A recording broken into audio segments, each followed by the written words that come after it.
Hello, family. This is African Esquire, and I'm here for Revolution Live, our broadcast that we do with Nation State of Mind and Son of Malcolm. So we have a topic today, and that is Pan-Africanist, our comments on Revolution Live, the ADUS broadcast that we do with Nation State of Mind and Son of Malcolm. So we have a topic today, and that is Pan-Africanist. Okay. Sorry about that. So our topic today is Pan-Africanism, our comments on the ADOS movement and specifically Tangibles 2020. And we're going to all just give our own opinions. I already anticipate some of you are going to say this, so I'm going to say right now, this is not a debate. Obviously, we do not have anyone from ADOS on the broadcast. If anyone from ADOS does want to debate, you have my email in the description box. Let me know, and we can have that discussion. But as of right now, we're just giving our perspectives as Pan-Africanists. So before we get started, we have a distinguished panel. So if everyone could just introduce themselves, and if you have any information as far as where people can contact you, you can let them know that now, and we can do that also at the end of the broadcast. So in any order, anyone can just introduce themselves. All right. Well, my name is Zach Brooks. I'm a PhD candidate, Temple University. On Twitter, I go by Son of Malcolm. Underscore between each word, son underscore of underscore Malcolm. Same thing on really Instagram. So if you guys have any questions or anything you want to converse about, you're welcome to send me an inbox or a direct message or whatever it is. Peace. My name is Brother Omawale. I am a grassroots organizer out of the Philadelphia area. Currently work with an organization called Afrocentricity International that's headquartered in the Germantown section of Philadelphia. I co-host Revolution Live with my sister African Esquire, my brother Son of Malcolm. And on Twitter, you can catch me at Omawale Africa if you don't follow me on Twitter. Well, peace, everybody. My name is Greg Carr. I'm the first vice president of the Association for the Study of Classical African Civilizations, ASCAC. And I teach at Howard University in the Department of Afro-American Studies. My Twitter handle is @AfricanaCar. That's it. Kamal Rashid. I'm a associate professor of Educational Foundations and Inquiry at National Louis University in Chicago. I'm also the chair of the Education Committee of the Kemetic Institute of Chicago, and the Education Commission Chair for the Midwest Region of the Association for the Study of Classical African Civilization. Anyone wanting to get at me, I'm on Twitter at Kamal Rashid. That's at KAMAURASHID. I have a website. You can, if you want to get in contact with me besides Twitter, KamalRashid.com. And Dwayne, can you introduce yourself also? I know you just got in. Okay, you can hear me now? Okay, all right. Dwayne Omawale. I'm an author and one of the co-founders of the Federation of African Liberation. Okay, so we have a number of things we're going to talk about. We're going to talk about this in the context of, obviously, there's an election coming up in 2020, but also just general concerns about whether or not ADOS is an actual a real solution to Africans in America, and whether this is actually the best way for us to get our liberation. Just a reminder, whenever one person's talking, so that we don't have back and forth, let's make sure we mute our mics. So let's just start with the question: what are the legitimate concerns pertaining to the ADOS? Obviously, we're probably going to get to some things that we don't agree with, but what are the things that we do agree with as far as being concerns of their movement?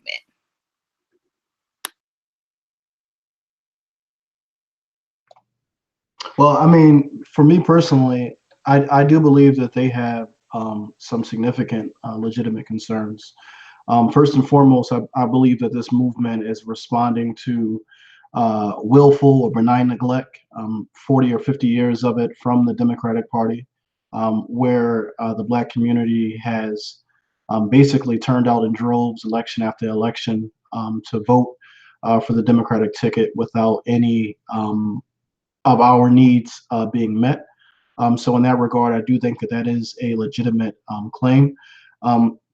Another point, I do think that there has been a purposeful, driven effort over these last 40 or 50 years to erase Black America from the face of prominence, or Black Americans from the face of prominence, specifically in America, pertaining to who represents and who speaks for Black America. I think that the people who control media, the people who control these political parties have gone out of their way to ensure that many of the people that have been speaking for us publicly do not necessarily have lineage, to use ADOS terminology, do not necessarily have lineage within our particular struggle, as Africans in America. And for that reason, for that, unique experience that we have, I do think that it's important when you have people speaking, that you have people who can speak from that particular experience.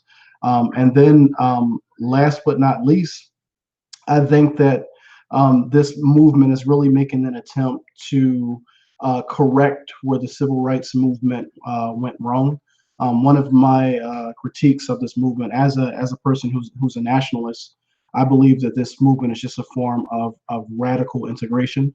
So while we weren't able to obtain full citizenship or full rights under the civil rights movement, I think that this movement is looking to use the words of Vette Carnell, to make Black America white, meaning that there should be no discrepancy in terms of how laws are applied to us, or when you look at the statistics across America, Black people should not be at the bottom of the pile, so to speak. So I think that this is a movement that is attempting to correct that, but I think that its methods and going about doing so are somewhat reactionary, divisive, and are short-sighted.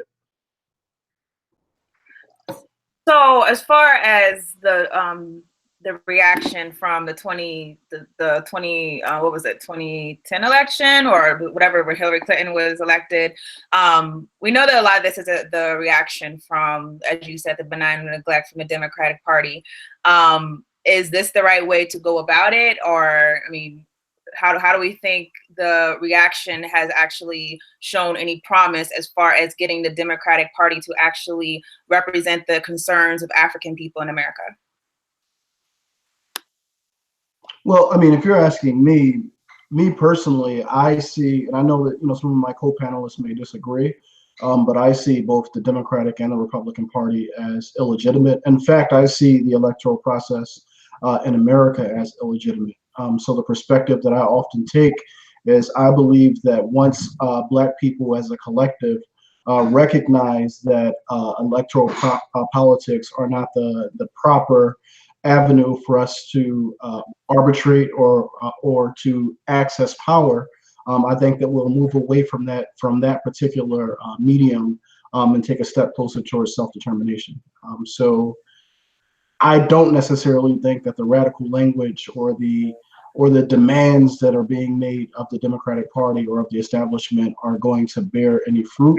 And I believe that history really shows us that. I don't necessarily see anything different from people who call themselves ADOS today, or people who are arguing for Tangibles 2020. I don't see anything different being done than what was done by some of our predecessors in the 60s, or in the 40s and 50s, or even in the 30s and 20s. I think that this is repeating or carrying forward some of the mistakes that have been made, and I think that that is being done because we continue to remove our grievances outside of the context of white supremacy. When you just try to look at the raw data and say, look, Black people are on the bottom, and you try to educate white people and say, hey, slavery and Jim Crow, mass incarceration, these things have had impacts on our community. When you try to explain all of that outside of the context of war or outside of the context of white supremacy, then you'll think that just by making demands of the Democratic Party or getting very rah-rah, like with your language, you'll think that's going to do something, when the reality is everything that you're saying and trying to do has already been done before. Are there any concerns that anyone wants to add? The one that kind of comes to mind is reparations. Most people agree that African people are entitled to reparations. how do we feel about the fact that the movement has taken that as being the primary the primary way that we're going to obtain liberation, at least as far as I've heard people articulate as far as what ADOS is about? Well, I guess I'll take that one. One of the things that I think is important about reparations, I was watching. It was a lecture by Dr. Khalid Muhammad, and it was like an open forum where people would come ask questions. And there was an older woman, and one of the things that she asked, which I think was a very wise and a very insightful question, she said, "Will reparations, if we receive reparations, will that help our people psychologically and politically, right?" And, Dr. Khalid Muhammad responded and basically said, some people see reparations is all about the Benjamins, right? And, reparations is supposed to repair the damage that has been done. But one of the things that he said is, if they give us some money today, the next day they're going to come out with a reparations Lexus. And you know what? Everybody who gets a check is going to go buy the reparations Lexus because they all got money, and we back in the position that we in. I mean that's a simplistic analogy, but I mean Dave Chappelle kind of had a skit that was like similar. But I think the point is our people need to be healed in many different ways. We need to understand what it is that has been taken from us and what it is that we need to reclaim. So I mean that has implications for our psychology, our culture, educationally, our history. There's so many different things that we need to do that we can't ask of the people who are oppressing us to do for us. So I don't think everybody had such a narrow view of reparations, but to me, from my interactions with many of the people who saw this ADOS thing as something that would bring progress in the struggle for reparations, I agree with Omawale where it was short-sighted, where they're like, well, just cut me my check, and you're from Jamaica, so you ask the British, don't ask America. And I'm like, no one's offering, so why are you using that as a justification to alienate yourself from the rest of the African world? To me, it just seems to be another form of I guess you could say, this seeing yourself as not part of the Black or the African collective, because Black and African is the same. So yeah, so I don't know, just going off Khalid Muhammad answering the woman's question, he said, no, like reparations will not do everything we need to happen in order for us to correct whatever has happened to us. That's not the whole picture, and that's not the only answer. So I have a question, and I like to pay attention to the chat so I can throw some curveballs in there. So we have a question from Jamie, I believe her name was Tinsley. Let me make sure. Actually, I lost your name. I'm sorry, but your question. I'm gonna throw it to one of our doctors. How about Dr. Rashid? What results have Pan-Africanists produced that benefited ADOS specifically? Do you want to answer that question? Yeah, that's a wonderful question. And in the lead up to the show, I thought a lot about this because I think, and I think Brother Omawale captured this to some extent earlier. With respect to any conversation that we might raise about the direction that we need to be moving in the people, if that conversation is not grounded in an understanding of the fact that we are at war, then not only will our analysis of the problem be insufficient, but our ability to conceptualize solutions will be sufficient. And so when we talk about what Pan-Africanism has done for African people, we have to raise some serious questions, not only about the ideas that Pan-Africanism has attempted to advance in terms of how we understand our situation and how we resolve this situation, but also what has been the opposition to Pan-Africanism. Because Pan-Africanism has not existed as a body of free-floating ideas which have failed to yield liberation for African people the world over because they are bereft of value. Pan-Africanism has been limited in its capacity because we are subject to the assault, the incessant assault of our enemies.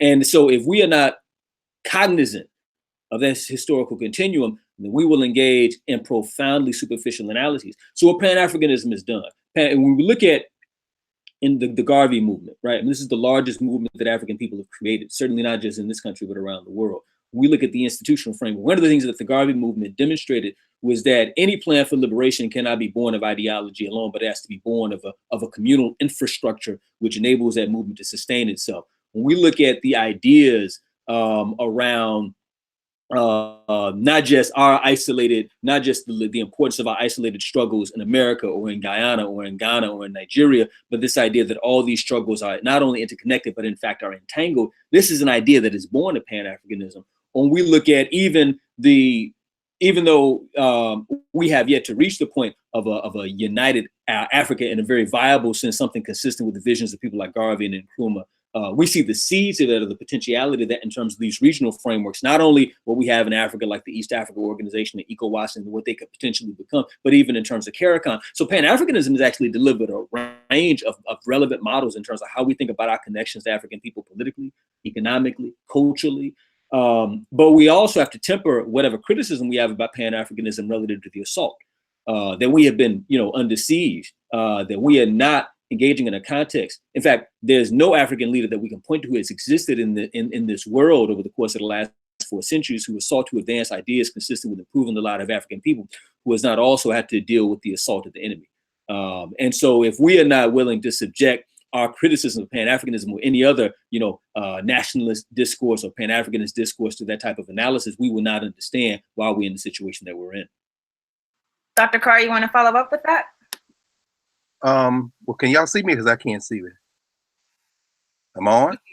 Yeah. Yeah, we can see you. We can see you. No, I just I would echo what Dr. Rashid has said, what Brother Kamal has said. And you all help me with this. I don't think there is a country that we can refer to as a nation state of African people, even nominally self-determining, before Haiti. I don't think. If that's the case, then we're talking about a framework for talking about reparations or Pan-Africanism or anything else in terms of linking it to a world system that's barely 200 years old. And so as we're discussing this and thinking about it, and as Brother Rashid is laid out for us, Brother Kamal has laid out, Pan-Africanism is a concept. It was a concept that was born different places, but that reaches a form of kind of weaponized consciousness in that probably I would say, well, I suppose of the two strains, one being a kind of a pragmatic, united front kind of consciousness, that begins to weaponize itself as soon as people who have been snatched begin to communicate with each other and look at the thing facing them and most immediately, which is the violence and the terror of whiteness as it unfolds during enslavement. So we're talking about, of course, then the 16th century, 17th century. In terms of organizing and weaponizing that consciousness at a nation state level, that's the Haitian Revolution. But if we look at smaller configurations, then, whether it be Pointe Coupé in the 18th century, or Stono in the 18th century, or Nat Turner, Denmark Vesey, so forth and so on, we're talking about kind of a micro articulation of a consciousness. And why might we include that as Pan-African? We'd include it as Pan-African because in the first strain, those were Africans who were taken from the continent who had to figure out a way. And of course, this is the work of everybody from Sterling Stuckey and Michael Gomez all the way through to today, as it begins to dissolve into a kind of fascination with culture, which in my view is an evasion of the political implications of that kind of unity. But in that second strain, you're talking about the descendants of those Africans.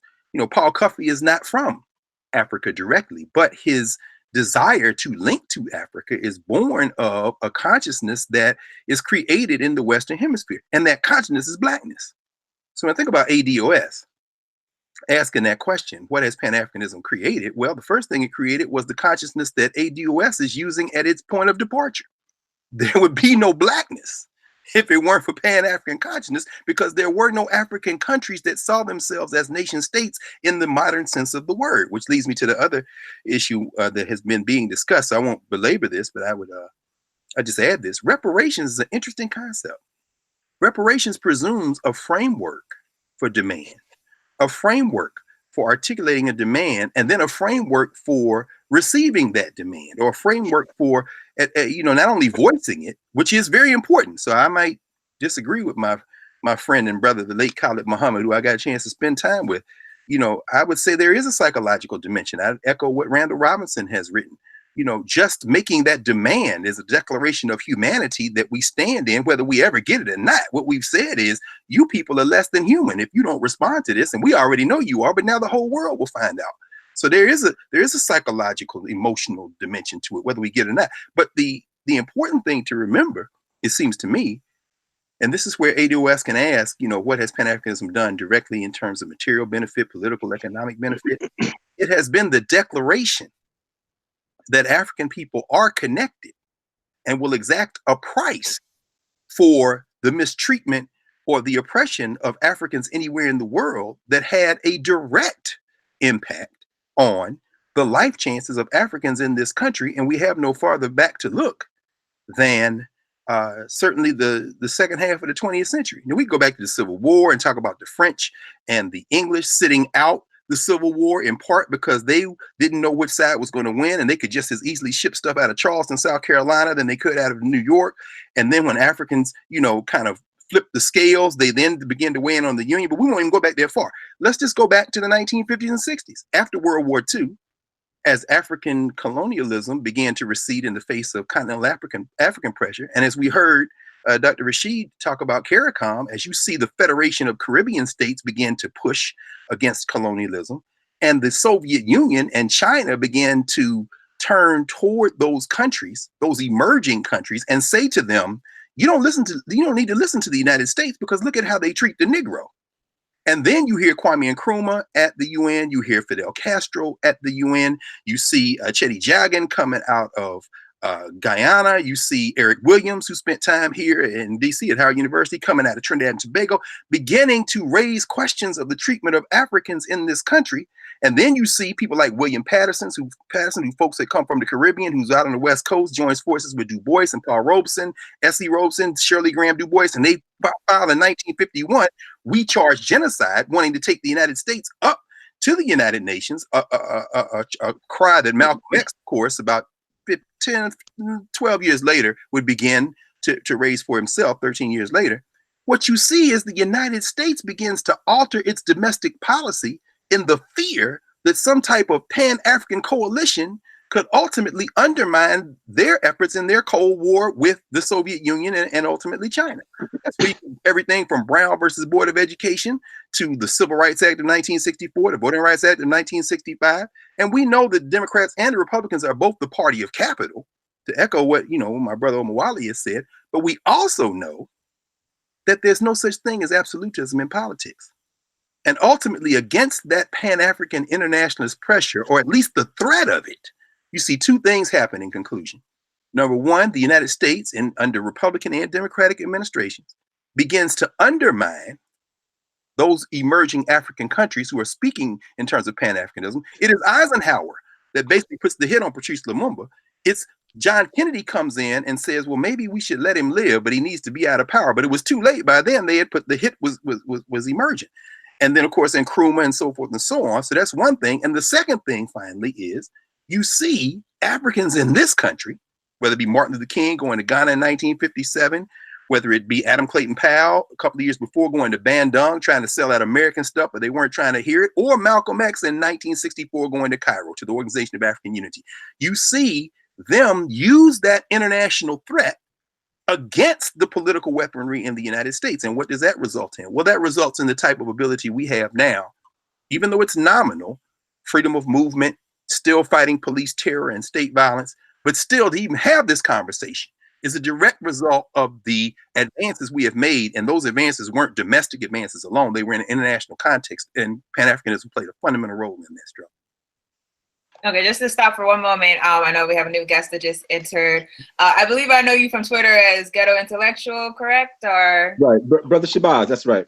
Brother Shabazz, do you want to introduce you? Yes, we hear you fine. Do you want to introduce yourself? I don't know how this thing works. I'm Brother Shabazz.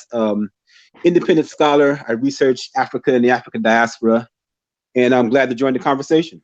Hey, brother. Peace. Thank you, Could I brother. just add to this? Could I answer this question briefly? Okay, and when you're done, whenever someone else is talking, just make sure you mute your mic so that we don't go between people. But go ahead. Okay, mute my mic. I'm not even sure. I'll try it. I don't know where it is exactly. So real quickly, I wanted to mention also another important contribution is the Malcolm X grassroots movement in Jackson, Mississippi, and Cooperation Jackson. So what they have done, which starts out is, so it's originally the Republic of New Africa, and they're demanding 5 territories in the South. And the basic idea is sort of, if we can't, while we're demanding something from the government, what can we do for ourselves? And I call that self-reparations. So what they've done is they kind of surveyed the land, lay of the land, and they figured out that Jackson might be a place where they could usurp local politics. And so they selected a candidate, Chokwe Lumumba. I think most of you, if you don't know who he is, look him up. And Chokwe was ran as their candidate for the mayor of Jackson, Mississippi. Now, Jackson is important because Jackson is the capital of Mississippi. And the white folks left Jackson. They moved into the periphery of Jackson. So it's a majority Black city, and it's the capital. So they ran their candidate. He won, and so you have a city that's run by Pan-Africanists. Now, that's not an easy thing to hold on to, and there's internal debates within that. It's very complicated, but that very idea, it's unheard of, and I think it's an extraordinary model for not just Pan-African, for Black folks generally. And if you look at what they're doing there, they're doing things like co-ops and farming and feeding people healthcare, all the things that activists do, but they're doing it while a Pan-African mayor is in office, a pro-Black mayor is in office. And that's unprecedented. I think we should look at that as a model for what Pan-Africanism the potential of Pan-Africanism is, and how we might use that to think less about think beyond making demands on the government, and thinking about how we can use local politics to repair ourselves. Okay, Amawale, go ahead and jump in. I know you want to jump in before we move on. Yeah, I really just wanted to say, just full stop. When people ask, what has Pan-Africanism done to advance the struggle of ADOS here in America? I can say unequivocally, like, every gain that we have ever obtained in this country has been a Pan-African gain. Now, Dr. Carr put it in a macro context when he said from the moment that we got on the ships, right, that became a Pan-African context, right, where you had initially individual tribes, individual nations that were enslaved together, but they resisted as one, right? That resistance is a form of Pan-Africanism. But just to make it very real, when you look at all the gains that we've obtained up until the state repression of the late 60s, early 70s, all of those gains have been Pan-African in nature, right? If you go from Marcus Garvey, Jamaica, Carlos Cooks, Dominican Republic, Malcolm X, the child of an immigrant, Kwame Ture, I don't know if it's Panama or Guyana, but either way, Trinidad, okay. Well, if you look at those contributions, like the contribution that Marcus Garvey gave us in terms of Blackness and the character that gave to the struggle in America, Kwame Ture with Black power, Malcolm X with adding militancy to the struggle, Carlos Cooks with underground militancy, to the point that many people don't even know who Carlos Cooks is because they had a no media policy.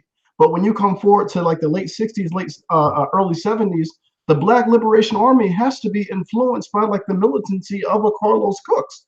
You understand what I'm saying? So and even towards the end of the 60s, right? One of the things that's very important, when the state came forth with its gross repression, with its assassination of Black people, you see Robert Williams, right, the president of the Republic of New Africa. Where does he find refuge? He finds refuge in Tanzania, right? You see Herman Ferguson Where does Herman Ferguson go when he's on a run from this government up until 1989? Well, he's down in Guyana. Well, we already know about Assata Shakur and Honda. Du Bois with the gross repression of the state. Du Bois takes refuge in Ghana. Geronimo Pratt, when Geronimo Pratt gets off, what's the guy who got OJ off name? Johnny Cochran. Yeah. So when Cochran gets off Geronimo Pratt, where's Geronimo Pratt? Geronimo Pratt goes to Tanzania. You know, he dies in Tanzania in 2011. That's where he transcends.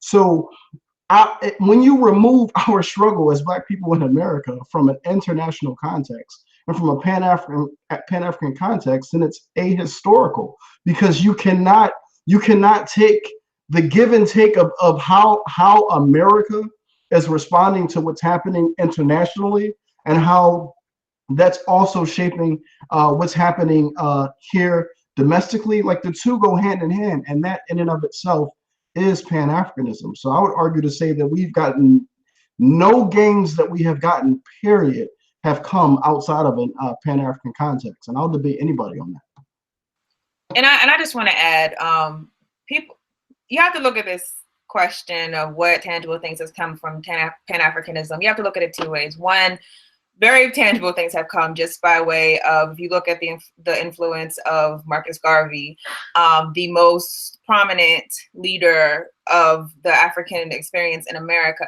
Without Garvey, you wouldn't have a Nation of Islam, because Elijah Muhammad was directly influenced from him. You wouldn't have Malcolm X, because Malcolm X, not only was his father a Garveyite, but Malcolm X went through the Nation of Islam, and obviously nationalism from there really descended from Garvey. You look at throughout our whole history of people who have descended right from Garvey, and then you look at the international concept and you say, what were the tangible benefits? That just shows that you're ignorant about your history. The other thing that I think you have to look at is what tangible benefits have we gotten from anything? Because anything that we've ever tried to do has always been knocked down.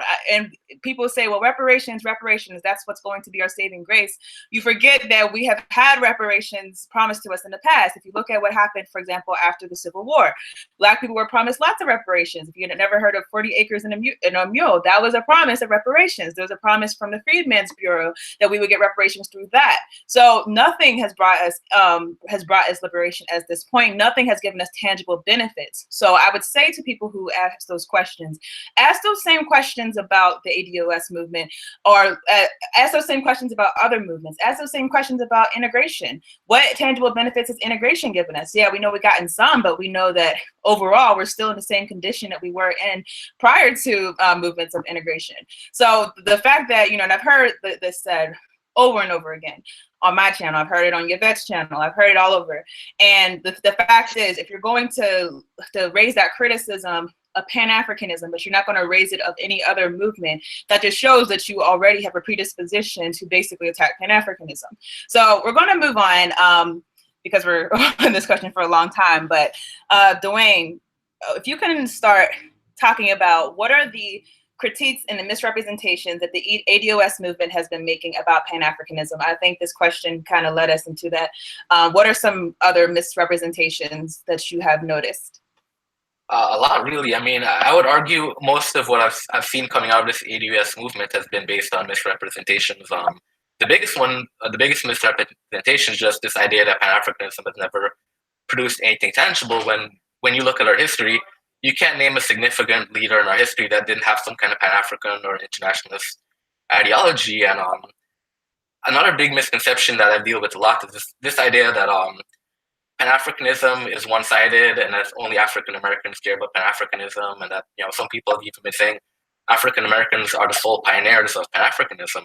Now, I just know from my experiences within the Pan-African struggle, I would actually argue Pan-Africanism right now is more prominent in the West Indies, in South America, and even in some parts of Africa than it is in the United States. Because last year I worked with an organization on the continent called Africans Rising.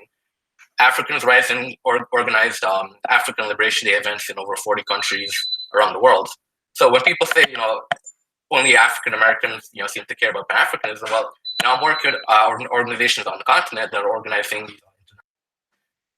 events, and from discussions I've had with people, I'm finding a lot of African Americans have never heard of organizations like the Emancipation Support Committee out of Trinidad or Coffee 250 in Ghana. These are Caribbean Pan-African organizations. So a big misconception is just this idea that only African Americans seem to care about Pan-Africanism. When you look at the international, struggle, Pan-Africanism still is a strong force in the Caribbean, in Africa, and I mentioned even South America. So, Pan-Africanism is very big in Brazil, to the point where Brazil actually, a few years ago, Brazil developed its own version of the Black Lives Matter movement because the activists in Brazil have been in communication with activists in the United States. So, a big misconception is just this idea that, like I said, Pan-Africanism is one-sided, and even this idea that some have that Pan-Africanism is outdated. You remember, Yvette Cornell said something along the lines of Pan-Africanism being dead.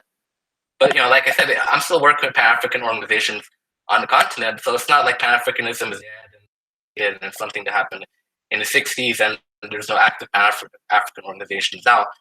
Pan-Africanists are still very active and still very engaged in the struggle, but the issue that I'm noticing with the ADUS movement is these are people that aren't really engaged in the Pan-African struggle themselves, so they're coming from a position of ignorance, because if you're not actively engaged in the Pan-African struggle, if you're not building with activists on the continent, activists in the Caribbean, activists in South America, then Pan-Africanism might seem like it's dead to you because you're not actively engaged to see what Pan-Africanists are doing on the ground, on a grassroots level. Yeah, anyone want to add to that? Oh, yeah, I like to add. I think it's interesting that people say that Pan-Africanism is dead, because to me, it's almost like, I mean, Dr. Carr brought up the example of Haiti, right? So when we talk about the African Revolutionary War in Haiti, right? France and Britain were clearly at war with each other during that war. During that war, when Africans decided that they wanted to fight against enslavement and fight against European domination on the island. So the thing is, they were at war with each other, but they decided that they were going to fight against the Haitian people together. So to me, and in Spain too. So basically what you had is you had a 3-on-1 gang up of Pan-Europeanism against Africans on the island of Haiti. And you know what? It shows a level of political sophistication for the African people to decide, you know what? This doesn't have anything to do about whether you're from Congo, whether you're from, whether you're Igbo, whether you're this, whether you're that. You know what? We're here. This is our situation. This is what we do. White supremacy is Pan-Europeanism. They decide that they want to gang up on us. They compete with each other. They fight with each other. But then when it comes to us, they're all on a unified basis. They know they're the enemy. And you know what? For us, we get caught up in these ideas of isolationism and fragmentism. We want to be our little fragment, our little corner. And then, we don't understand that how are we gonna fight against a global system of white domination when these people are coordinating together against us? And we don't even have the sophistication to decide that, we're all black. This is what we need to do in order to fight against them. So I wanted to add to his point about he said Pan-Africanism was dead. To me, people who say, Yvette Carnell said Pan-Africanism is dead. To me, people who say Pan-Africanism is dead, they're dead in the head, because it doesn't make sense. It's like all forms of black unity historically have been forms of Pan-Africanism. So if you saying that Pan-Africanism is dead, you're saying black unity is dead. And most of the time, people who want to do that, those are the people that, when they talk about tangibles or something that's, what do they say? Pragmatic, right? You see the same forms of people saying that on the plantation. Oh, you're going to run away. How are you going to live? There's no way you can live outside of the plantation. You're crazy. So basically it's that mentality. You have drapetomania. That's what the white people call it. When you want to run off the plantation, you have a mental illness called drapetomania. Their highest academy, I forgot the guy's name. I won't try to think of it now. But yeah, they basically they dedicated their scientists to basically saying any African who was unpleased with slavery and wanted to be free had a mental disorder. They're crazy. You know, so to me, to say Pan-Africanism is dead mean that you consigned yourself to slavery. You've decided, you know what, I'm going to adopt a position where, you know, our oppression is a part of our reality, and I just want to make sure I make it as comfortable for myself as possible. I feel like that's their position. Are there any other misconceptions that anyone wants to address before we move on? Yeah, absolutely. So there were 4 in total that I really kept seeing like recurring. The one about Pan-Africanism is a fantasy. I think that Son of Malcolm just knocked that out the park. And then the other 3. So Tariq Nasheed has been making this argument that Pan-Africanism has not done anything for ADOS in the last 50 years. And in addition to that, I've seen both him and Brother Dinah Samir misrepresent Pan-Africanism, or at least show that they have an underdeveloped notion of what Pan-Africanism is, by making arguments that African governments, using African governments as the symbol of what Pan-Africanism is supposed to mean. For me, that's a flawed concept, right? Because the current governments that are on the African continent are really just holdovers from colonialism. In fact, that infrastructure was created for the exact purpose of extracting resources from the continent, right? So the people who manage those entities, right, are managing them on behalf of their former colonizers, right? Those aren't people who are Pan-Africanists or looking to fight against white supremacy at all. So I think that is a gross misrepresentation. But I really want to address just this last 50 years comment, because it's one that it's one that really bothers me a lot, you know, because for me, I would like to categorize the last 50 years in Black America as just you know, us getting high off of Black ascendancy, right? And Barack Obama represented the capstone in that regard, right? Because if you go back to 1968, 1969, and I'm starting here for a reason, between May of 68 and February of 1969, the United States government produced 3 reports to deal with Black militancy in America, right? They produced a report in May of 68 called Guerrilla Warfare Advocates in the United States. And then in June of 68, they produced what's referred to as the Kerner Commission report that many of us are familiar with. And then in February of 1969, they would produce a report called the National Advisory Commission on Civil Disorders. Each of these reports were studying Black America so that the United States could come up with a response to the new militancy, the new level of Pan-African revolutionaryism that was occurring in Black America. In 1970, we already know that the government responded via COINTELPRO, but also from the period of 1972 to 1982, the United States government fought 2 covert wars with the Black Liberation Army, right? Because it was able to isolate, right, the revolutionary arm of Black America, right? It was able to isolate and fight an underground war with them where a lot of people were thrown in jail. I mean, when you say the last 50 years, we have political prisoners who are in jail right now that have been in prison for the last 45 years. You know, we have people right now who have been in exile, you know, for the last 40 years, right? So with that gross repression, right, you have to remember that there were two wings of the Black Power movement. There was the activist, organizer, militant wing, and then there was the intellectual wing, right? So the intellectual wing was more of the Black Studies movement, and that movement went onto the campuses, but eventually came back into the community.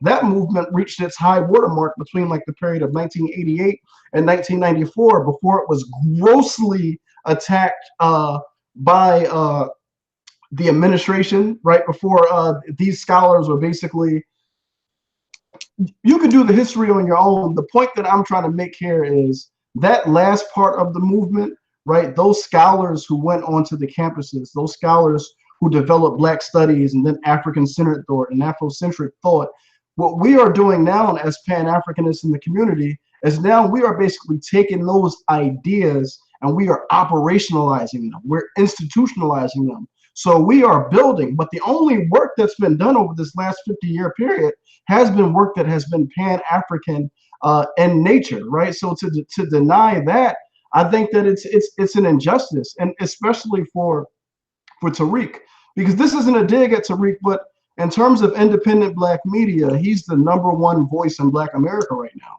If he goes live, he has 7,000 people, 8,000 people watching him. And a lot of people see him as, you know, carrying on the tradition of a Francis Cress Welsing, you know what I mean? Because they are giving him some type of legitimacy based upon his proximity to some of these Pan-African scholars. And I think that it's dangerous for him to have that legitimacy in the eyes of our people, but then misrepresent the tradition that people think he's actually carrying on. So in that regard, I really wanted to address that whole what's been done in the last 50 years, because when you say that, like Dr. Rashid said, if you're critiquing Pan-Africanism without looking at it through the context of war, meaning that we have a white supremacist infrastructure that is also fighting back, that also put us through gross state repression throughout the 70s, like you have to account for all of that.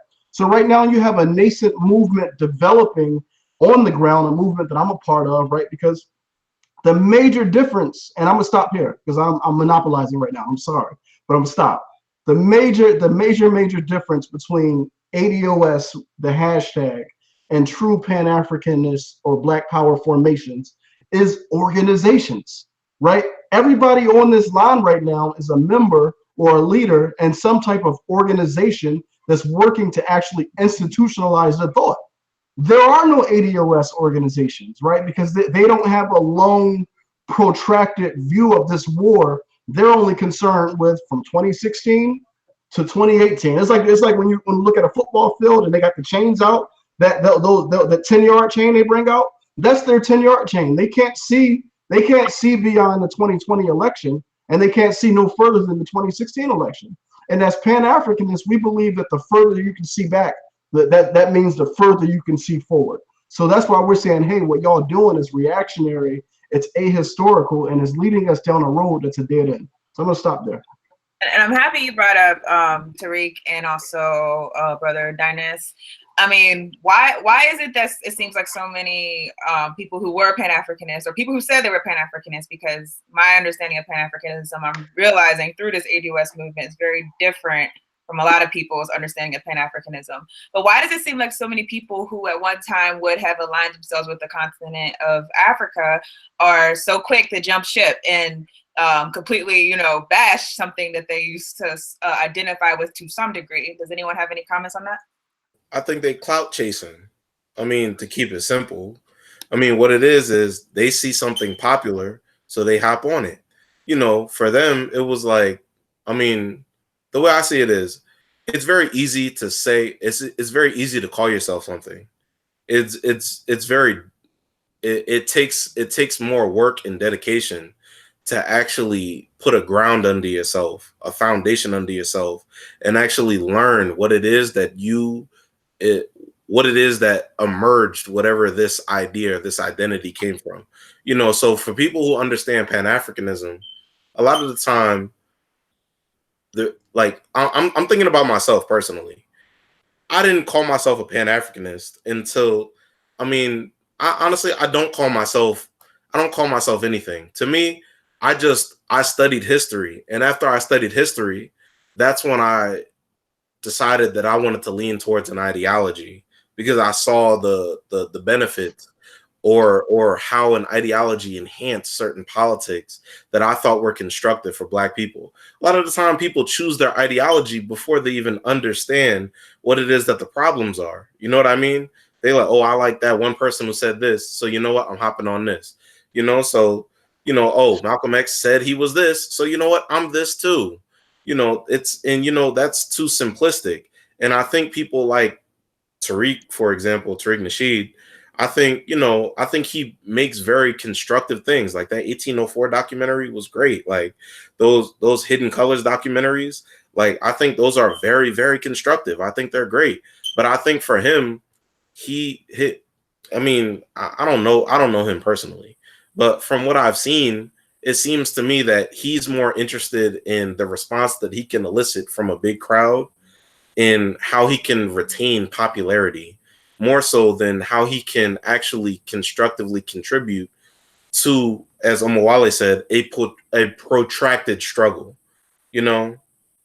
So I think he's like, yeah, keep it simple, to keep it a buck, keep clout chasing. That's all it is. Like, hold on, I just want to disagree slightly because I don't necessarily want to say that the brother is clout chasing, because I want to be fair here.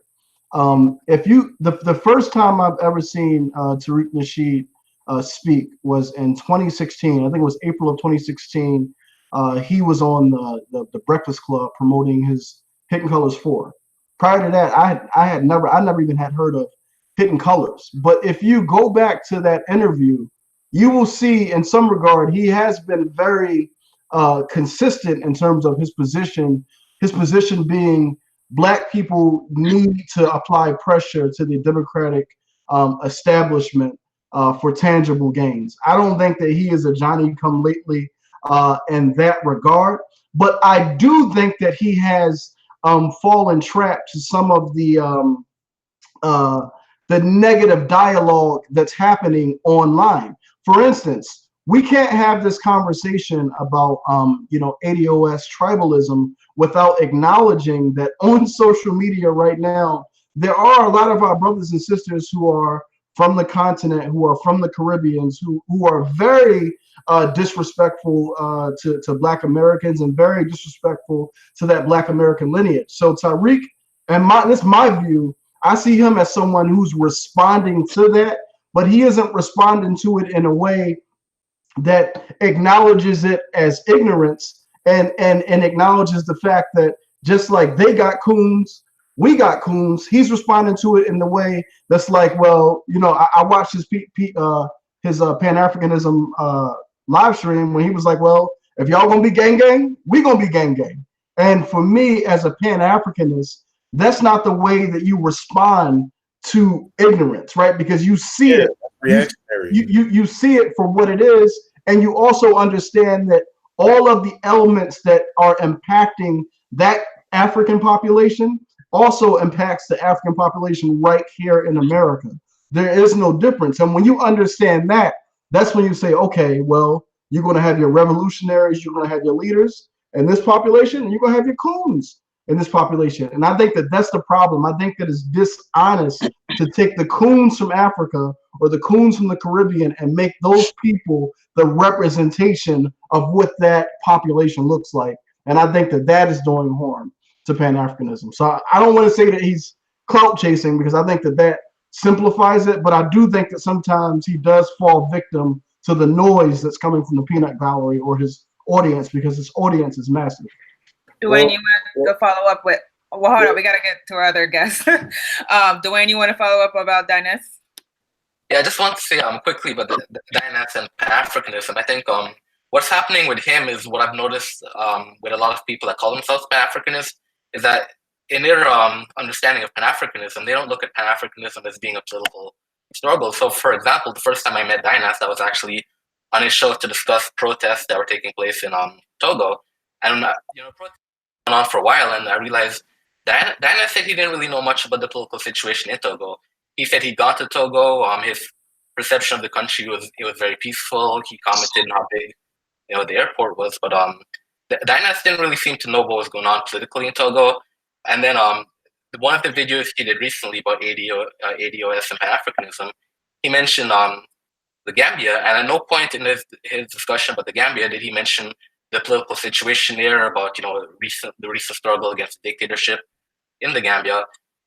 What he was speaking about was roots. He said, Gambia should give African Americans Gambian citizenship just because Alex Haley wrote Roots, and Roots put the Gambia on the map. So I think a lot of people that call themselves Pan-Africanists really don't see Pan-Africanism in terms of the political struggle. They see Pan-Africanism solely in terms of, I guess what Dynas does, like a type of tourism where African Americans go to the continent, look for citizenship from these neo-colonial governments, but they don't look at Africa, the political struggle against these colonial governments.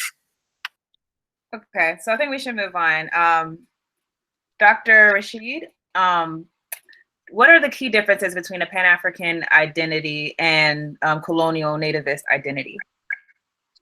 Yeah, and I think Dr. Carr captured a lot of this earlier. You know, we talk about a Pan-African identity, we're starting from the recognition that we are one people.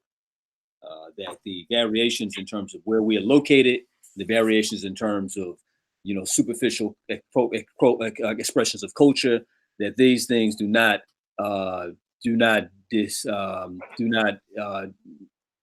ignore the fact that these things do not displace the fact that we are the underlying all this is a common unity.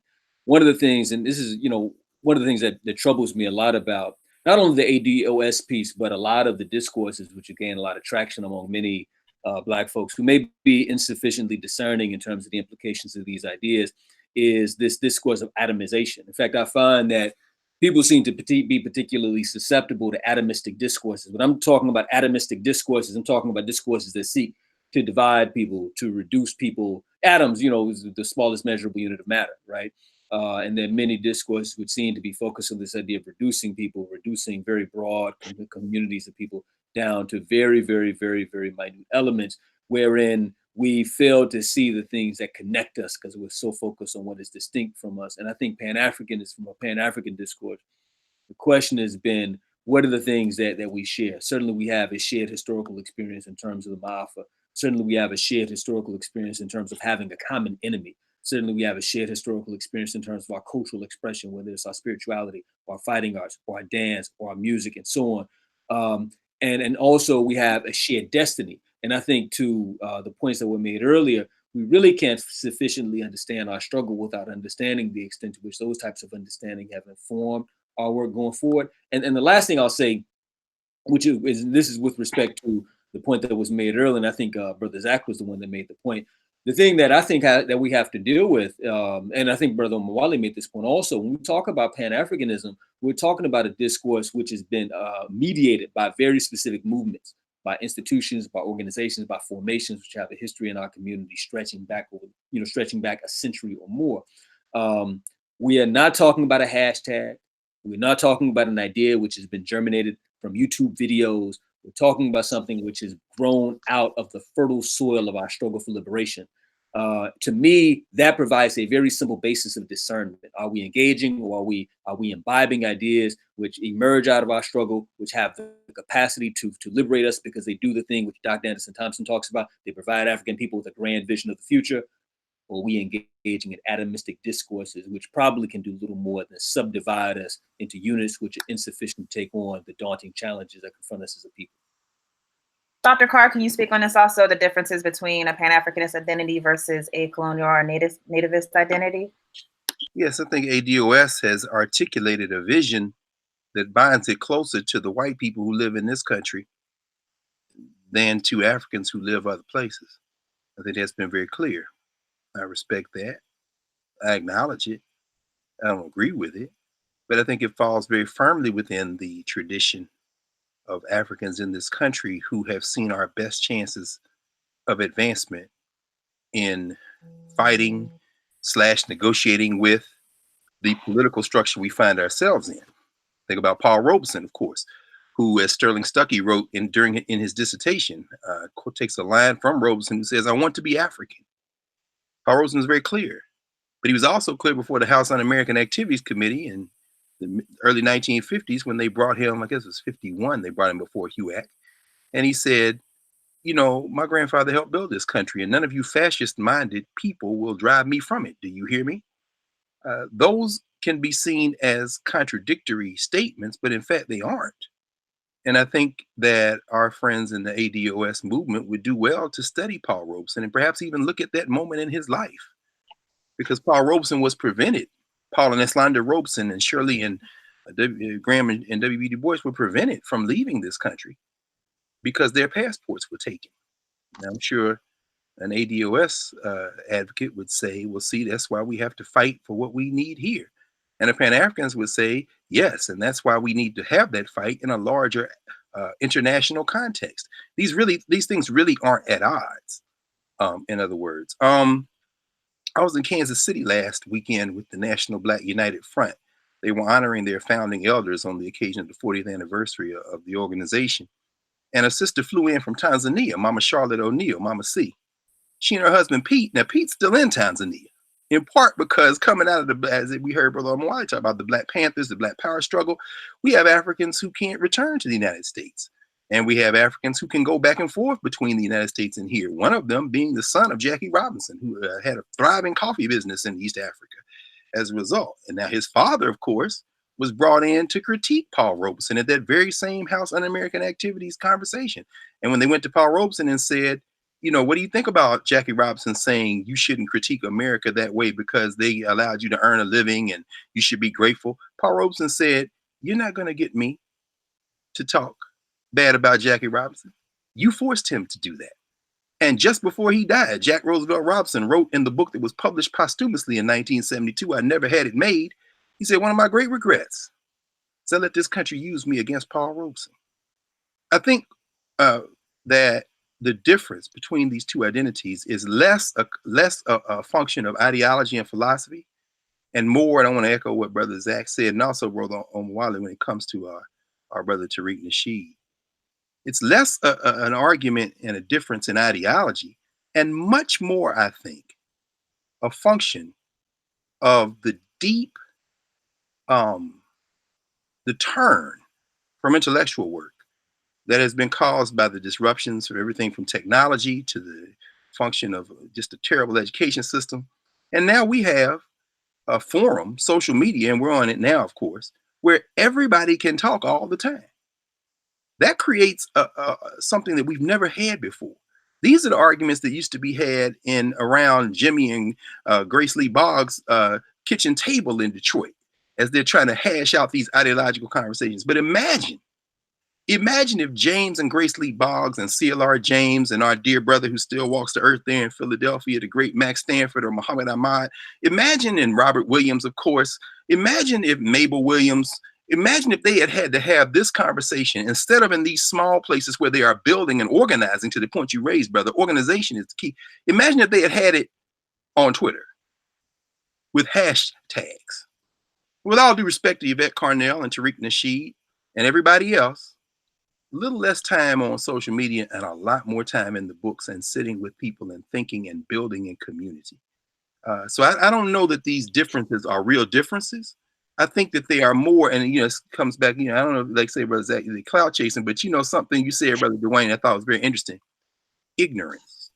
I think ignorance is the watchword of not only the ADOS movement, and I'm not saying ignorance as a pejorative, I'm not condemning them, but I'm saying, and let me just say this very quickly as it relates to 1804 and hidden colors 1, 2, 3, 4, 5, 6, 7, 10, however many you're going to make. I've never been able to sit through one of them. Yeah, I knew Francis Cress Wilson, Leonard Jeffries, James Small. These are my friends. So I understand that, and I appreciate what you said as well, Brother Kwame, as it relates, as it relates to the context that we're working. And Brother Shabazz, as you mentioned, Brother Chokwe Lumumba, another friend of mine. And of course, his son and daughter there, as you say, in Jackson, building this out, and Baba AK and the folks down there in Atlanta who going back and forth. When you are part of a movement, when you're organizing and you're struggling and you're reading and you're studying and you're debating, you're refining your work. You're refining how you think about the world. When you're sitting by yourself with an internet connection and you've sampled a few lectures and you've cut and pasted a few things and you watched the Hidden Colors 1, 2, 3, or 4, or you read Powernomics, or I'm sorry, you listened to Claude Anderson lecture, you then form an ideology that really isn't an ideology at all. What you've done is connect your deep, visceral desire for our people to be free to a patchwork shield to go out there and run out in these social media streets and engage in warfare. And it all becomes finally, as far as I'm concerned, a huge distraction. I'm going to try to sit through 1804 at some point. But everybody who tells me to sit through 1804, I ask them if they read CLR James' Black Jacobins. I asked them, have they read Julius Scott's book, The Common Wind, or Gerald Horne's book, Confronting Black Jacobins? If they say no, I say, please read that and then give me your review of 1804 after you read that book. But until then, as far as I'm concerned. Could I add briefly to that? We have a comment in a question inside of the chat. I thought it was a good question. I'm sorry, I lost the question as far as like saying who actually wrote it. But it's a question that a lot of people ask, especially those who say they identify as Pan-Africanist and they also identify as ADOS. Brother Shabazz, why if it is the case that it can't be both, why does it have to be one or the other, and why can't it be both, or why can it be both? That's a good question. I think it can be both, but the qualification has to be that, for example, so first we'd have to think about what we share, what sort of ideas do we share. Take reparations. I think everyone agrees that reparations is a necessary thing, but then the question becomes, the struggle becomes around what does that look like? Now, ADOS has said that reparations, that everybody's, Jamaicans are entitled to reparations, and Haitians are entitled to reparations, and Ghanaians or African Americans are entitled to reparations, but we all have specific claims. And so we have to fasten an identity around the claim that we're making, because as ADOS, we have a specific experience. And that experience is central to our demand. And what Pan-Africanists are saying is that the reparations claim has to be inclusive of, or has to include the idea that we have a shared struggle, that we have a common struggle, that we have a common enemy, that we've all been oppressed by Europeans, and that doing that together makes us stronger. And so I think it's possible that we could work out some kind of, maybe have some sort of dialogue to figure out from that core idea of reparations, how we seem pretty far apart now, I'll say, but perhaps there's a way to come together. And because, for example, when I have conversations on Twitter with ADOS folks, I tell them time and again that you can't, if you think immigration is a problem, you have to deal with foreign policy. You have to address imperialism. A few seem to get it, but a few are resistant to the idea. But I think we keep having that conversation about, look, if immigration is important to you, you think that people coming here and taking your stuff, then you have to look at the seat of imperialism is here in the United States. And we have to take that seriously and think about what that looks like, attacking that seat of power. So I think we can, perhaps it's possible to do that, but it's going to take some diploma. I'm not a very diplomatic person. Kwame Ture was.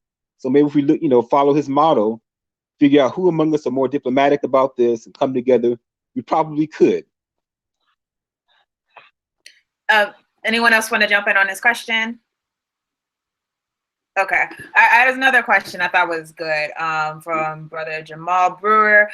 He just asked, is there any books that anyone would recommend as far as Pan-Africanism? I figured all of the panelists, we could all just give one book. I would say, actually not a book, I would say watch any Kwame Ture lecture on YouTube. That's where I really became convinced that I was a Pan-Africanist. Does anyone else? I'll just go through everyone. Zach, do you have a particular book or a lecture? Oh, can I have a minute to think? I'm sorry. Anyone know what I'm about off the top of their head? I have. Can I mention one? Or go ahead. And this is not a book on Pan-Africanism. This is a book on Pan-Europeanism. It was written in 1920 by T. Lothrop Stoddard. The name of the book is The Rising Tide of Color against White World Supremacy. Right. This is a argument that Harvard University professor structured in the early 20th century, warning Europeans, not white Americans, not people in the UK, not people in France. He was warning Europeans against the threat of the colonies coming apart, against the threat of immigration, and things that they need to do to ensure that the white power structure remains intact in the 20th century going into the 21st century. So I would recommend, if you want to understand Pan-Africanism, first understand Pan-Europeanism, and you'll understand what, because like Dr. Kamal said, we're in a war. So if you want to understand, Sun Tzu said, if you know your enemy and you know yourself, then you don't need to worry about the results of 1,000 battles, right? So I think a lot of us know ourselves, but we don't know our enemy. We don't have a good understanding of white supremacy. And as a result, the solutions that we are proposing are solutions that really enhance the power of white supremacy, right? And instead of weaken it. So I think that's a book I would recommend you reading. I got my book. Go ahead. So I think one of the most powerful ideas that is important to Pan-Africanism was Sheikh Anta Diop's idea of the cultural unity of Black Africa. And to me, that shows you, I know in the introduction of the book, Ife Amadiyume, an Igbo Nigerian woman, one of the things that she says is, he demonstrates the ways that African cultures are more symbiotic than they are antagonistic to each other. So, in the way that Omawale just talked about how, white people, they understand how they unify. I don't think Black people understand how they interrelate to each other. And I mean, no, what Omawale said is who we are. That's what he said. And I think it's important for us to understand how it is that we are still African. I don't think people understand how we are African, even in the diaspora. For me, I saw it after I started reading these things. I started seeing it in my family, and I'm like, yo, we've been here in Jersey and Florida and Georgia. Like that's where my people from. But I'm like, when I started learning this stuff, I started looking at my family. I'm like, yo, like they talking about my family, So for me, that's when I was like, yeah, like we African, like we never stopped being African. So for me, it's like when you start understanding what the composition of African people are, what makes them distinct, but also what the similarity is of African people across, geography, Jamaica, Haiti, here, in the continent, here in the diaspora, wherever, then those are the things that you start to those are the things that start to metastasize Pan-Africanism in just everything that you understand. So the book that I wanted to recommend is, it's a book by Sheikh Anta Diop. It's called The Cultural Unity of Black Africa, The Domains of Matriarchy and Patriarchy. I have scans of the book. Hit me on Twitter, Son of Malcolm, son_of_Malcolm. And, we see what we could do, pass along the book. I encourage you to buy the book and support Black presses and stuff. But like I said, it's a great book. Sheikh Anta Diop.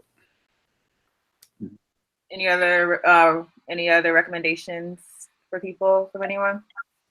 Yeah, I would recommend The Groundings with My Brothers by Walter Ronnie, who's a Guyanese Pan-Africanist. And one of the reasons why I would recommend this book specifically is because in that book, when Walter Ronnie's talking about groundings, what he's talking about is grassroots meeting and organizing with the people. And as important as it is to read about Pan-Africanism and to understand the history and ideological approaches to Pan-Africanism, for me personally, what really drove me to become committed to this Pan-African struggle is my experience grounding with people and organizing with people in the struggle. Very diverse community. So in organizing Pan-African movements here locally, I've worked with Jamaicans, Haitians, Puerto Ricans, Nigerians, people from all over the world. So my actual experiences working with different people, African people from around the world, is to me what really drives me in the Pan-African struggle. And I think reading is important, but like I said, the experience in the Pan-African struggle is also important to understand why Pan-Africanism is as necessary as it is for us. Mm-hmm.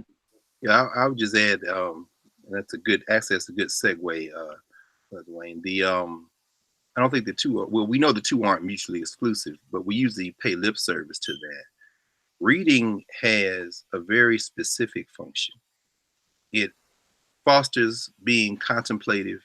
It slows us down, and it forces us into conversation with those who have preceded us and into conversation with ourselves. And reading, of course, is only one half of it. Writing's the other half. So there's a cognitive function to reading that's very important. And I realize that, you know, and often now as a teacher, and I know all of us who teach are faced with this increasingly in the age of digital literacy. There's an aversion to reading now that's almost visceral, and it's just going to get more intense. And I won't go so far as to call it anti-intellectualism. And you know, being intellectual now, well, I think it's probably always been a bad word, frankly. But I make no apology for doing that. In fact, Friday afternoon, I spent last Friday with Peter Bailey, one of Malcolm X's lieutenants, one of his pallbearers. In fact, at his funeral, he came up to campus and spent the afternoon with young people. This was the day after the anniversary of Malcolm's assassination. And in fact, it's interesting you brought up Carlos Cooks, Mike, because he actually heard Cooks speak, and he talked about Carlos Cooks. But in the process, what Peter Bailey stressed was study is a critical component of struggle. And I'm glad you mentioned Walter Rodney, The Groundings with My Brothers, which is a very important small book, short book. People can read it, and it's a heavy book, even though it's short. And what we see is that Walter Rodney, who's one of the most important thinkers, you know, not just how Europe undeveloped Africa, but the history of the Upper Guinea coast, all of his work in his short life, what you see is a trained thinker and researcher who is able to convert that into connecting it to the lived experiences of our people. And so I think those both things, they're not mutually exclusive. The other thing I say is I happened to have this one on near the shelf. This is Hakeem Adie's new book, Pan-Africanism, A History. For those looking for, let me see if I can get Adie. Yeah, Hakeem Adie. He's a brother in England. In fact, he should be here in the United States in the next couple of months. We're going to try to get him to come through DC. This book just came out in 2008. And if you look at the table of contents, it goes through the history of Pan-Africanism. So folks who really want to spend maybe a few days, a week, maybe just sitting down and reading this, it's a good one-volume introduction to all the conversations that have taken place over the last couple of centuries, with emphasis over the last century, to help us think through who was involved and how they were involved. And I dare say finally that just a read of this book would enlighten and open up a lot of the folks on all sides of this conversation and realize that A, a lot of this conversation is not new, and B, we all want the same things, and we need to understand from the past movements how we can advance what we want without repeating some of the same missteps. The book that I could I just add a green? Oh, go ahead. Yeah, go ahead. You go. The book I was going to suggest is Irritated Genie by Jacob H. Carruthers. The reason I suggest this book is because what Revolution. What is important about the Haitian Revolution is that it represented not only the victory of Haitian people against the tyranny of Europeans, but it was a victory for all African people, especially those in the Americas.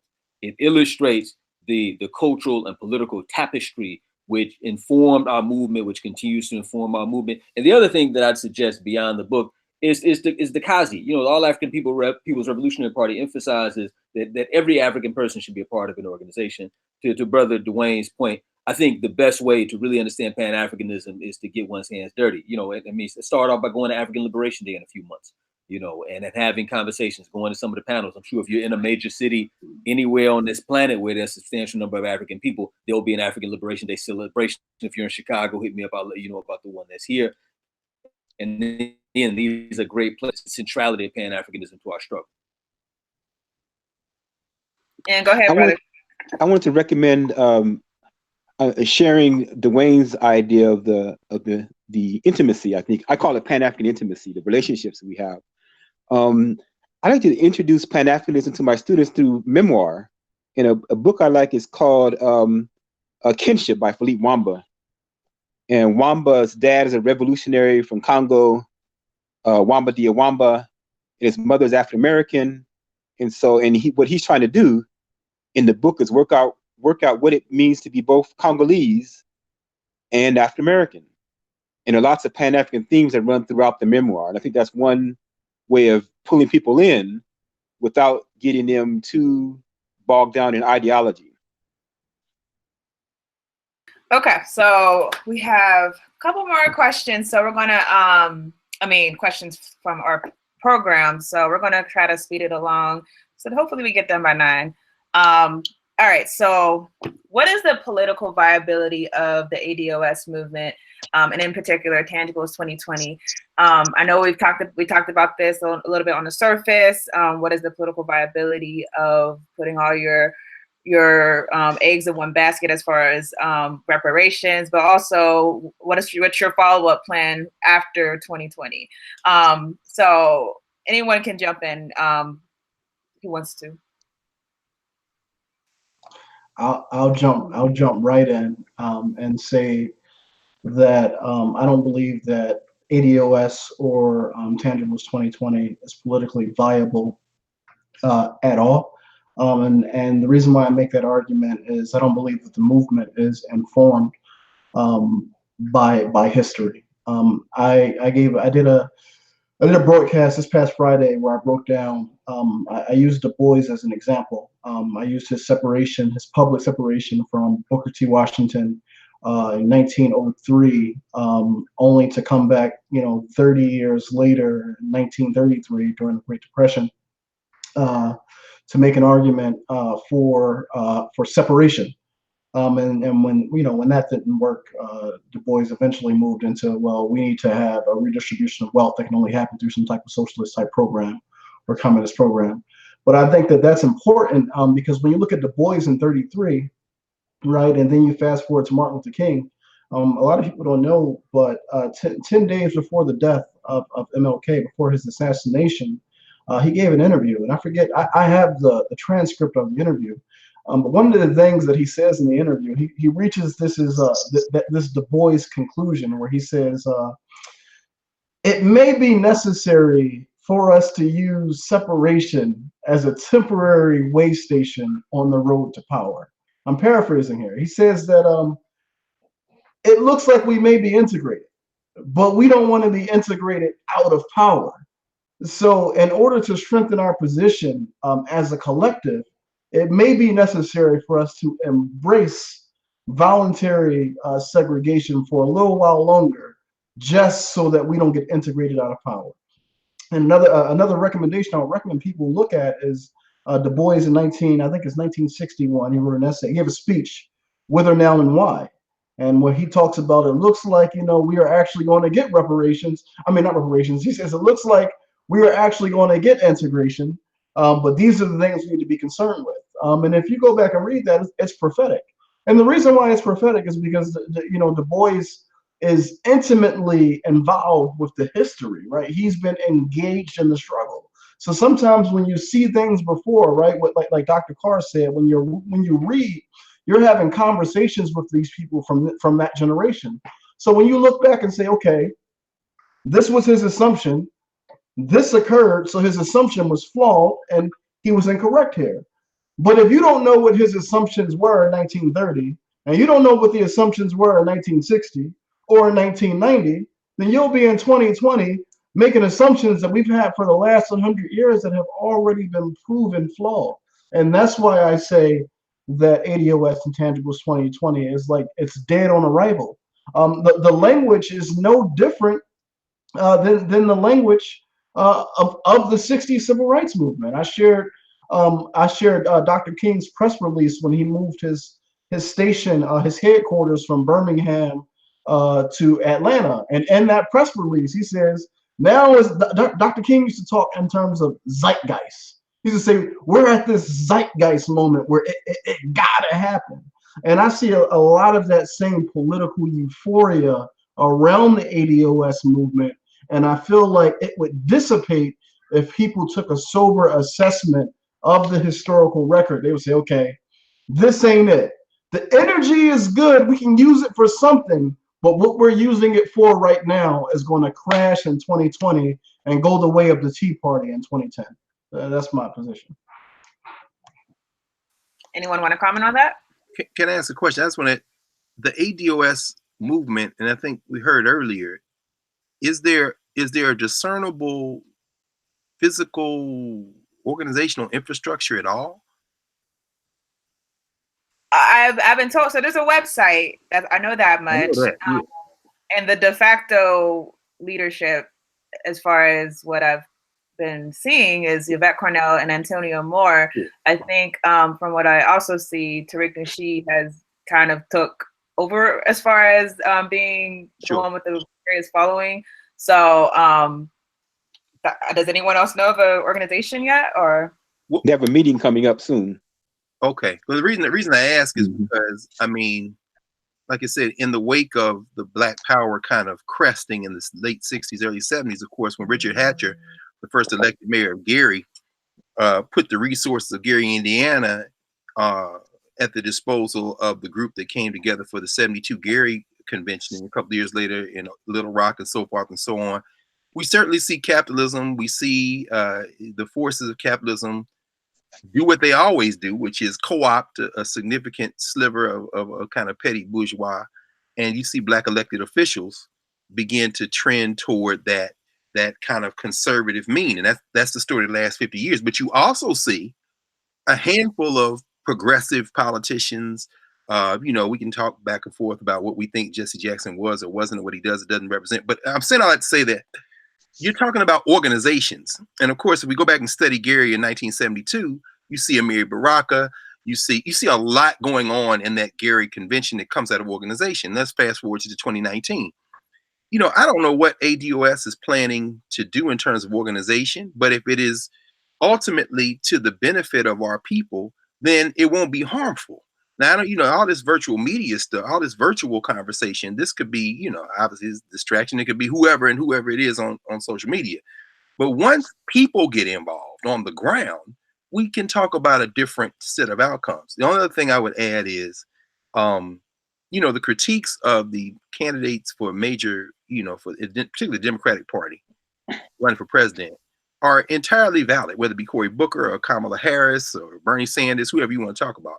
But it's also undeniable, particularly when you see elected officials like Ilhan Omar out of Minnesota, of course, Ocasio-Cortez out of the Bronx, New York. But when you see them and the young sister out of Detroit, I think we talked about this last time I was on the air. When you see Rashida Tlaib, you see grassroots folks, and I'm talking about now folks in Detroit, folks in New York, folks in Minnesota, Minneapolis, St. Paul, pushing these representatives who are then forcing the Democratic Party to at least articulate their opposition to things that are building a groundswell. Today's New York Times, front page New York Times, is talking about now how they want to lower the age of Medicare so that people maybe over 50 years old can opt in. Nobody in capitalism wants that. The story is about how all the doctors and the medical associations and the pharmaceutical companies are now organizing to fight that. Well, that wouldn't even be an issue if it weren't for, forget the elected politicians, if it weren't for the grassroots folk, the same folks who put John Conyers in 50 years ago in Detroit, coming out of the Detroit rebellions of 67 and 68, and then the Black Power movement, the same thing that brought Coleman Young to power in Detroit. Now their children and grandchildren have sent a young sister to the Congress in his seat after they took him out, or he took himself out, or some combination of those things, who is now pushing an agenda that might mean that somebody will get health care in this country. We can't look at these things as zero-sum games where they're complete winners and complete losers. And if ADOS is going to have a physical presence, an organized presence to push an agenda that will end up benefiting our people, I got no beef with them, but I don't know if they're going to have an organizational structure. If they do, then, you know, we all get in the room and we have a conversation. I mean, that's a great point. You know, that's one thing I always question as far as that mentality of, you know, we're going to just get reparations and that's going to be our only saving grace, because we do have to realize that reparations would go contrary to the capitalist system. And if anyone's not aware, in the United States of America, politics are completely ran by money. Look at the legislation that gets passed. Look at what doesn't get passed. Look at what goes away quickly. Look at the most powerful interest groups. So I would be very interested to see how ADOS plans to get around that. In particular, knowing that Africans in America, we are the most financially disadvantaged. We don't have the means that other groups have, and we certainly don't have the organizational power that other groups have. So when we're talking about lobbying a politician, just saying we want tangibles, we want tangibles, we want tangibles, that's not necessarily going to get you anything, because if we know from history, if you know what happens after elections, the politician might give you some type of vague promise and then they actually get into office. But the fact is, you're not going to have the financial means to pay for their next campaign. You're not going to be their biggest donor. So in that situation, what reason do they have? What incentive do they have to actually follow up with those promises? So the issue isn't that we get these promises from these leaders or these tangible gains. The issue is that we have a follow-up plan, especially because we don't have the financial resources that other groups have to push our agenda. So I would be very curious as to how ADOS plans to get around that issue. Anyone else want to comment? Yeah, I want to add one real quick. And this is the points that was raised. I think that I agree. I think we have to. I think reparations is very necessary. I think the call for reparations is one which has to be made. This is a book that came out a while ago. So, any folks who are advocates of reparations, I think should steep themselves in the history of this movement and African people, particularly the advocacy of African people in this country for reparations. As we've been having this conversation, I was thinking about Callie House, and there's a wonderful discussion of Callie House in the early part of this book. I won't read through it, but I just want to highlight, it says between 1890 and 1917, over 600,000 of the 4 million emancipated Africans lobbied our government for pensions because they believed that uncompensated labor subsidized the building of the nation's wealth for 2.5 centuries. And this organizing effort was spearheaded by an African woman named Callie House, who unfortunately was targeted by the government and incarcerated for the crime of advocating for African self-determination. I say that to say this. I think that we are in error if we are not discerning about the nature of with whom we are dealing. And so to that end, I think that the call for reparations is necessary. I think the greatest two potentialities of reparations is, one, the extent to which we can use it as a means of politicizing and historicizing the consciousness of African people. So I think that is probably the most tangible benefit which we can effectively glean from the call for reparations. And two, use it as a means for us to effectively understand what has happened to us and the need for us to internally undo that damage. We still need to make the call, but I think we need to use this as a means to bolster our organizational institutional capacity to administer to our needs. And I think that if we understand it in a grander sense, rather than us simply getting monetarily compensated, and I'm not saying that we should not be, but I think if we understand it in those terms, then the ADOS's movement call for reparations could in fact be very powerful if it is linked to a process of politicization. Yeah, I mean, all right. So one of the things that I wanted to address about reparations is not only the history of the struggle for reparations here in the United States, but also the history under which reparations have actually been distributed. Because I think the history in which reparations have been distributed, I think, can instruct us in ways that we understand that white supremacy, it refines itself in many ways. So, like, I mean, one of the examples, for example, are the Semites of Europe, or like Jewish people, like Israel. You know what I mean? Like, I think it's interesting that, there were people who were just as anti-Semitic in Europe as Hitler, who were the same people who thought that they should support whatever the Zionist movement was. And then Israel became somewhat of an outpost of white supremacy in Western Asia. So the thing is, it's like when you look at the context under which that the people who have the governing power of white supremacy decide to redistribute resources, they always use it to advance whatever their interests are, in forms of like, what they say, like interest convergence. So you think you're getting something, but at the end of the day, what it is you become an extension of whatever their interests are. And I think whenever we ask for anything from the people who are oppressing us, if they decide to give it to us, we should always be suspicious under what terms that they decide to give it to us. I mean, even if you look at Germany, like after World War One or I think it was World War One. When the United States decided to give money and resources to Germany to rebuild the German infrastructure and economy, Germany became quite Americanized. So the thing is, it's like a lot. Well, this is probably after World War II. Sorry, but the point is, whenever you receive resources, I mean, Dr. Carr, I was watching your lecture about Carter G. Woodson, and Carter G. Woodson was very against. He was like, if you take their money, they're gonna control whatever the curriculum is.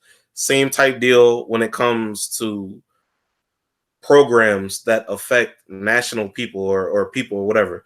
I'm thinking about like Thomas Sankara, where he was like, when you guys want to give us loans and contracts and money, and you guys want to give us cans and food and this and that, he's like, why won't you give us the resources that we need so that we can do what we need to do for ourselves? Why won't you give us tractors and seed?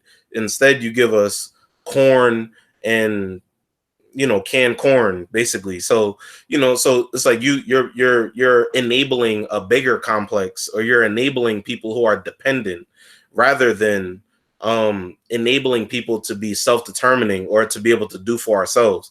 So, and I think that's where like Black nationalist philosophies or even people like Booker T. Washington, like those self-help philosophies actually help us in terms of understanding our own agency and what we should be doing for ourselves, instead of depending on the people who are oppressing us to give us some money or give us some resources in order to get ourselves out of a situation, because we're not going to be able to help ourselves if we, stay within this dependency complex. I mean, because the way I think about it, I'm going to end on this. The way I think about it is slave masters feed their slaves. Donald Sterling said, I feed my players, I clothe my players, like all of those things. So it's like when we receive things from people who are oppressing us, we should have a high level of suspicion. Sorry, excuse me. So that I just wanted to make that very clear. Okay, so there's another question that I know Amawale wanted to answer. This is from Ala Onyx. I think I pronounced that right. Where's the Pan-African outreach? Most hoods know nothing about Pan-Africanism. Go ahead, Amawale. So I wanted to just speak to the fact that most Pan-Africanist or revolutionary organizations do, and in fact, have a presence in the hood. I mean, most of the people that are on this panel actually come from the hood. So for me in Philly, the organization that I work with, Afrocentricity International, we hold meetings regularly for the public, and we do look to implement programs that can bring the community in, specifically the hood, as you referred to it. But once again, I think it's important to analyze that particular question in terms of Pan-African outreach and the fact that people in the hood know nothing about it. It's important to analyze that question within the context of a war. And what do I mean by that? Back in the 60s, cities used to have major summer job programs as a part of the poverty initiatives, right? And those summer job programs were referred to as fire insurance. Why? Because the conditions in the hood were so rough that the conditions would politicize Black people from where we come from. In fact, if you look at the Kerner Commission, one of the things that it points out is that most of the people who were rioting were people from the hood, ages, I think it was like 85% of the people who were arrested were Black men between, I think, the ages of like 15 to 23. Don't quote me on that. Go and look at the Kerner Commission. So this issue of unemployment, right, or this issue of unemployment leading to people lashing out, the government needed to do something about that. The government solved that when they gave us full employment. In the 80s, they gave us something called crack. And everybody who was 15 to 18 years old was no longer looking for a job. You know, they were no longer upset with their conditions. Why? Because they believe that now I have a means by which I can obtain money in this capitalist system of America. So you don't have people in the hoods right now just sitting around, sitting on their hands like, well, what's wrong with this society? Why are things like this in my community? Nobody is asking those types of questions in the hood. People in the hood are trying to get money. That is it. And everything about our culture perpetuates that, right? The movies that came out in the 80s with your Scarface, the movies that came out in the 90s, the hip hop music that came out in the 90s and 2000, everything perpetuates get money. Malcolm X died with less than like $6 to his name. Why be Malcolm X when you can be Jay-Z? Right? We are in an environment right now where people look at what Steve Harvey said the other day and say, what's wrong with what he said? He's right. You can't be on this revolutionary stuff. People ain't trying to fight back. People want a comfortable slavery, right? So when you say, why isn't it accepted in the hood? I'm from the hood. And my circle of friends that I have influence with, I give them game, I give them information, but the large majority, I'm 35. People 20 years younger than me that I try to reach out to, those young dudes right now are really just trying to get money. So we struggle. We're trying to figure out a way to reach them, but this is what we're dealing with. This ain't a situation where the government is giving fire insurance, i.e. summer jobs, to make sure that the young people aren't rioting in the streets. They ain't got to do that because they flooded our neighborhoods with crack and heroin. So now everybody got employment. It's black market employment, but it's still employment. It's still keeping them busy and not focused on the fact that the government is doing this to us. Because once you start thinking like that, once you start thinking like, oh, we as Black Americans are an internal colony, once you start thinking like, oh, the police force represents an occupying force in our community, once you start thinking like that, then you become a threat. And that's why, and this goes back to what Dr. Carr said, our people aren't engaging with the material or reading, like we're adverse to it. And this is why you can have somebody like a me or like a Dr. Carr speaking the type of stuff that we're speaking in public, because this government is so arrogant that they believe that, you know what, they can tell them the answer until the cows come home. Those Negroes ain't gonna listen. So they ain't trying to shoot me. They ain't trying to stop me from talking because they don't see me as a threat, because they feel like Black America has been so Americanized that they ain't even worried about you trying to be an African, because you're struggling to be an American because you feel as though your claim is tied to your previous slave master. So that's my answer to that.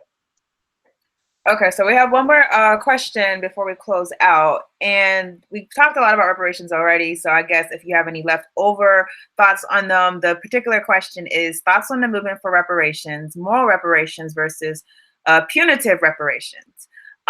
So does anyone have any thoughts on any other leftover thoughts on reparations? I'll give mine very quickly. I just want people to be ready for what would happen if we don't get reparations. I know people don't want to talk like that, but historically speaking, there's been times where legislation was passed and there were reparations designated for African people.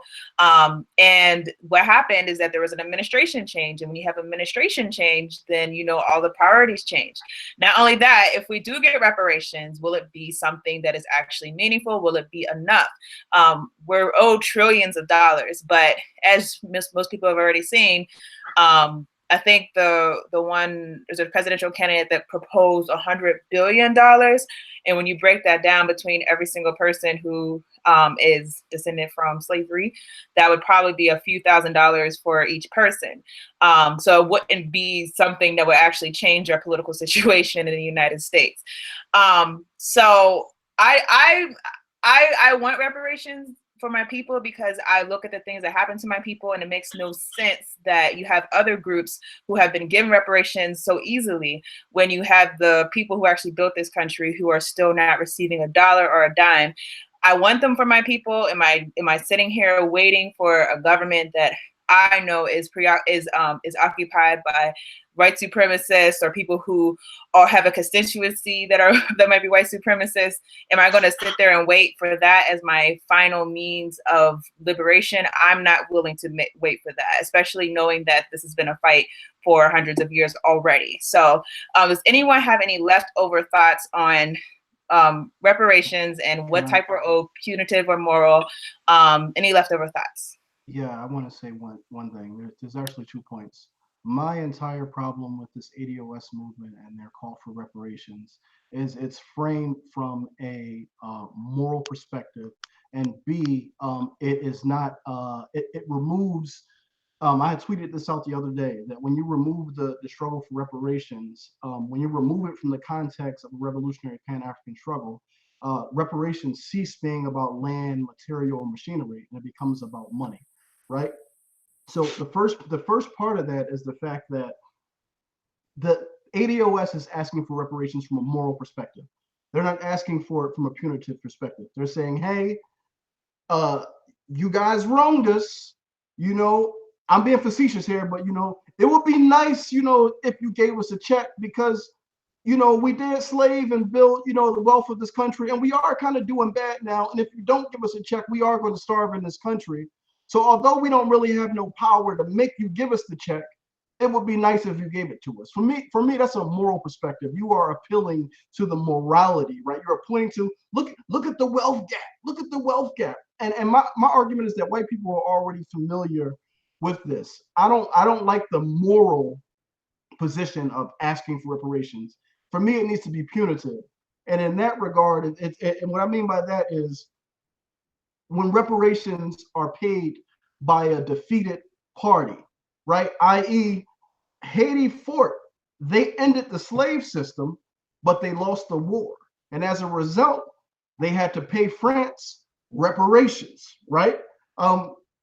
My point is this: if we are trying to really fight to overthrow the system of white supremacy, if we are trying to fight to usher if we are trying to fight to usher in, that's the feds in my living room, Alexa. if we are trying to fight to usher in a reality of global African sovereignty, then that can only be done from a punitive perspective of reparations. Because I don't need that. Because what happens is this: if your reparation, right, the value of your reparation, right, because the Vietnam are asking for a dollar amount. So if the value of your reparation is tied to the strength of the American empire, by default, you have to be pro-imperialism. Why? Because how are you going to fight to overthrow a system that maintains the value of your reparation? This shit don't, excuse my language, it just doesn't make any sense. So I'm going to get, each of us as Black people get $300,000 from America. Okay, now we got this check from America, but now we have to be pro-American because this check is only valuable as long as the system behind it stays in place. And as Pan-Africanists, as revolutionaries, we're saying we're trying to overthrow that system. So for me, that's a contradiction. So that's my last kind of like point. I'll let somebody else take it. That's really it. I do want to say something very quickly. Brother Kwame brought up the Jackson Rising Project, and there's a book where you can read and see what's going on in Jackson. You know, we think about, you know, we've heard Walter Rodney discussed, mentioned. We've heard Kwame Ture mentioned. You know, when Kwame Ture says that Africa should be united under scientific socialism, that's not just a phrase.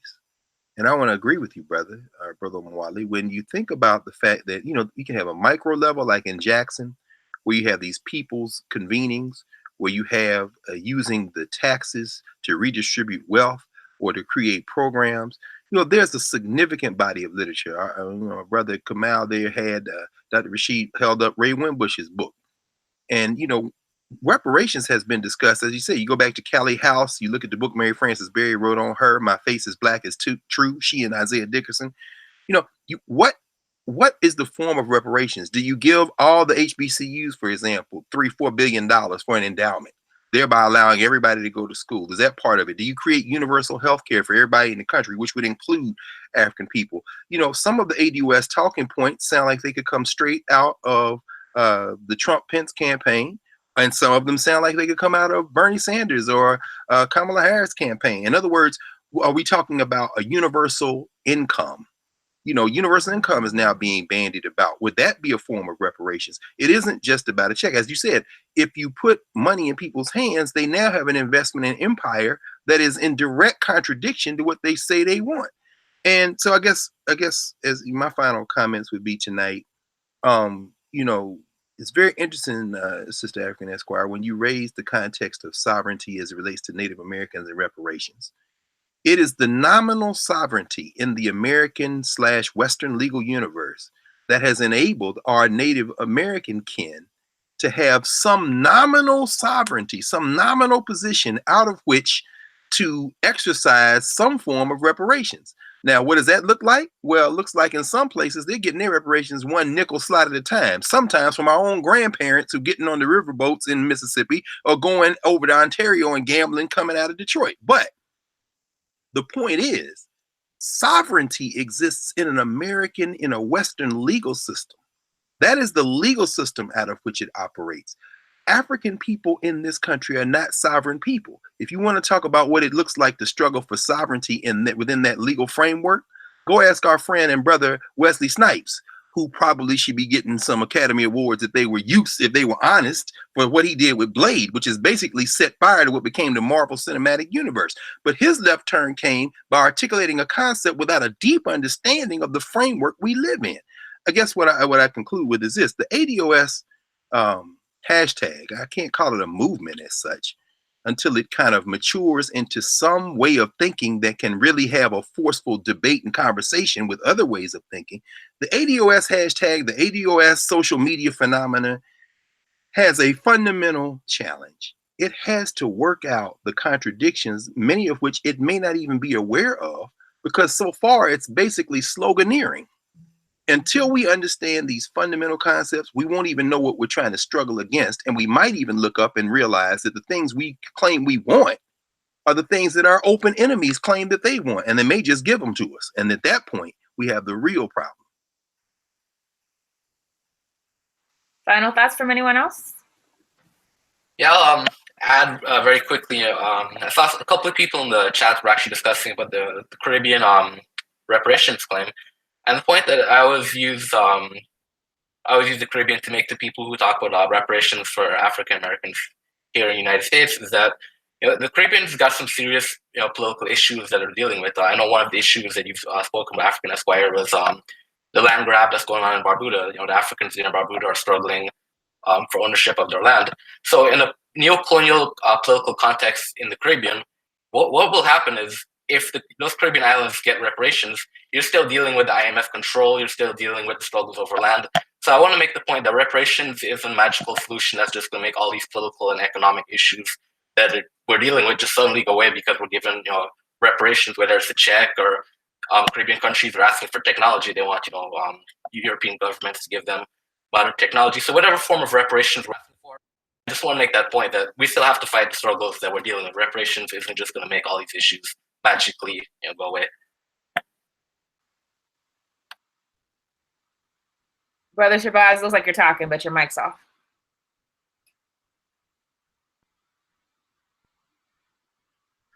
I was thinking about the last time there was a major push for reparations, and what I recall was the World Conference on against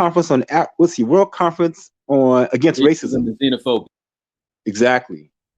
And on that platform was reparations.